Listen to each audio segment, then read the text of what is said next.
Oyuna güzel sağaçırın, çiçeğin baktına soyurun. Qani ballar, shu yosh o'g'limiz Farruh akaga bir tilaklarimizni bildirib o'tdik. Farruh aka, tabriklayman tug'ilgan kunlaringiz bilan. Uzoq umr ko'ring, shu ishlaringizga rivoj. Hamisha bundan da rivojlanaylik. Farruh akam tabriklaymiz. Uzoq umr ko'rsin. Eldinda yurganimiz bize. Bilanch tabriklaymiz. Uzoq umr ko'rib, bizlarning baxtimizga, oilasining baxtına sog' yursin. Xudo xolasa mana shu 6-filialimiz hozir ochilish ham yetyapmiz. Bundan da ko'payaverik. Har oy bir sex ochayverik xudo xolasa. Ustani tabriklaymiz, yoshlarga kirsin, baxtimizga sog' bo'lsin, rivojlanishni to'xtamasin. Yamiz erkadash bo'lib turaverik. Farruh akamiz tabriklaymiz. 100 yoshlarga chiqsin, oilasining baxtidan sog' salomat yurib, bizning eldimizda baxshi bo'lib yursin. Farruh akam tabriklayman, 100 yoshlarga chiqsin, umrida boqay. Ham bizning baxtimizga, komandaning baxtina, oilasining baxtina sog' salomat yurgay. Boshliq tug'ilgan kunini tabriklaymiz. 100 yoshlarga chiqib bersin, ota-onasining elida sog' yursin. Ishlarini rivoj xudoyim.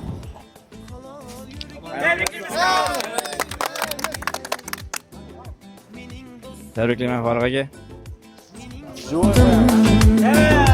Gamlı günlerimde kuvonç olgan izin Yelkem kalkıp delde bolar aytkan sözün Yakşı bulup yetişime yeter gözün Kara günde kadırlagan en yakın dost Dostum dedin dünya nimetleri yalgan Dost bulmaydı bilsen şarap yoki cenan Kayda bulsan hanki bulgun sağu aman Mening dostum, mening dostum Korkma dostum oğlu dünya gelir gider Yalgancıda hemme yakşı yaman öter Halal yürgen dostlar niyetine yeter Mening dostum,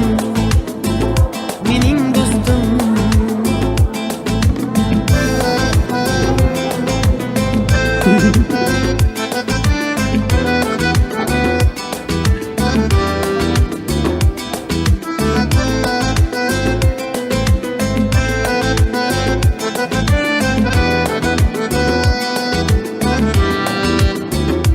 Ağır günde kıynalmasdan hizmet kıldın Kara günde kadırlagan en yakın dost Bağır günümde birge oyna birge küldün Erdağımda erdağlagan en yakın dost Dostum dedin dünya nimetleri yalgan Dost bulmaydı bilsen şarap yoki celan Kayda bulsan hanki bulgun sağu aman Mening dostum, mening dostum